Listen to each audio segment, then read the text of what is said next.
Again this week, our panel of politicians, all men, but that's something that we continue to work on in the programme every week. Are you serious? Graham, where are you? Thank you. With recent climate change demonstrations blocking roads, are we dealing with eco-warriors or eco-idiots? Thank you, Graham. What do you think? Well, as a member of Extinction Rebellion, I think they're eco-heroes. Right. 13 Just Stop Oil protesters arrested in London today, stopping traffic and also spraying paint over a luxury car showroom. Are they eco-warriors or eco-idiots? Rosemary Goring. Eco-heroes, I think, I would say. I mean, I know there are times when eco-warriors go too far in terms of irritating people and they start to lose the argument because ambulances can't get through, people can't get to weddings or funerals.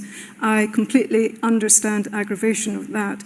But what they are protesting about, what they're trying to get us interested and aware of, is incredibly important. These are extraordinary what's times. too far? You said sometimes they go too far. What's too far? Well, I think too far for an individual when an ambulance can't get through traffic that's being held up, and for the person who isn't able to get through, whose life could be impacted very seriously, that will feel too far. But how are they meant to get people's attention? I mean, what we're looking at is, human extinction, possibly. I mean, the stakes are incredibly high. What I feel is that the people who are protesting should not be criminalised. They should also be applauded for what they're doing. So they shouldn't have been arrested. The 13 arrested today, they shouldn't have been arrested. Well, as a general principle, I feel that maybe the people who ought to be seen as criminals are those who are flagrantly using up the world's resources. I think that's criminal.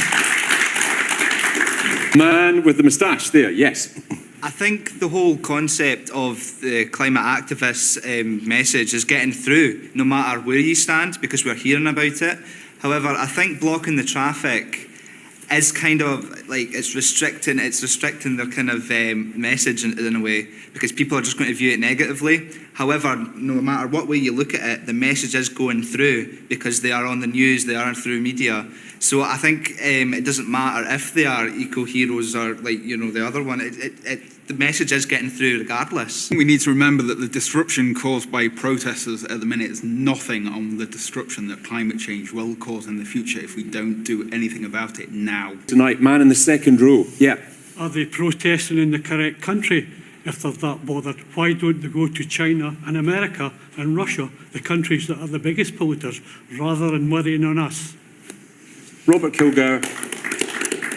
I have a slight conflict here because a few of my children are also members of Extinction Rebellion. So I have a lot of discussions with them. I have a lot of sympathy. Lively discussions? Very lively, very lively.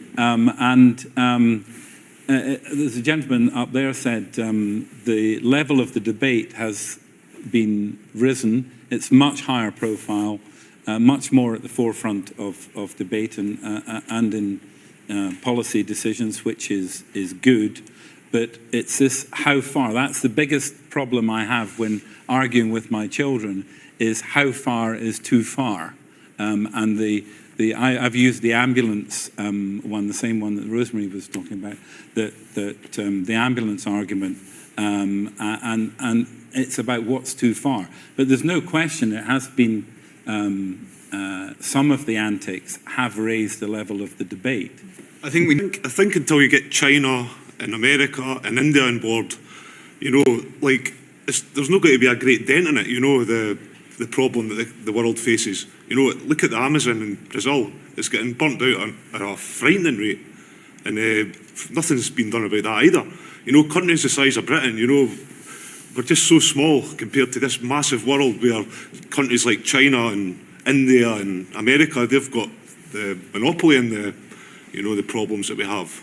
But it's not an argument for doing nothing, I'm afraid. I'm afraid it isn't. We still need to get these countries on board, because if they don't, if they're not on board, we're a sinking ship. Yeah. Well, my children's view is that we, the older generation, have made such a mess of things. It's up to them to stand up and do something about it. That's their view, and applaud them for that, and I encourage them to do that. Well, in terms of that, so I think it has raised awareness. I think there's not a doubt the fact we're talking about here tonight and the fact that you see it more in the news.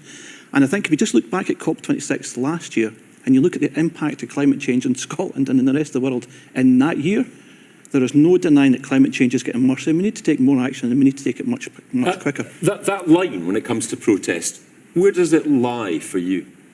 In what respect? In terms of not crossing it. I mean, what's acceptable for you in terms of protest and public disruption? I think if it's peaceful protest, I think that's the key thing. I think for me, and I think in terms of where Extinction Rebellion and other groups have been, it has been in peaceful protest.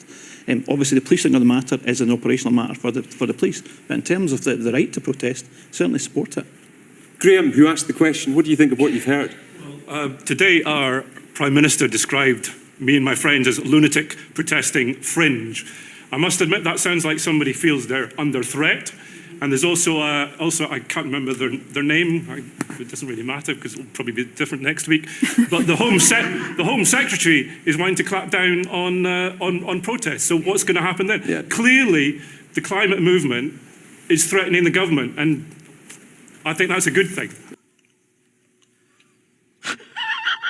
Lady with the glasses. Yeah, on you go. It's all too slow. I mean, the head of the UN today, did he not say that we've got 1, 2, maybe 3 years to actually make some proper action in this? And it's taking far too long. You're talking, it's still a talking shot. We're not doing yet. Talking's one thing, we've got to start doing. So these protests, you would support them on the basis of pushing forward the agenda? Yeah, we've got to have action because we've got less than 5 years to turn this round, or we'll never, ever get caught up. Lady on the back row. I just wonder, how are you given incentives to actually be more sustainable and renewable with businesses in our region? The incentive is obviously saving the planet.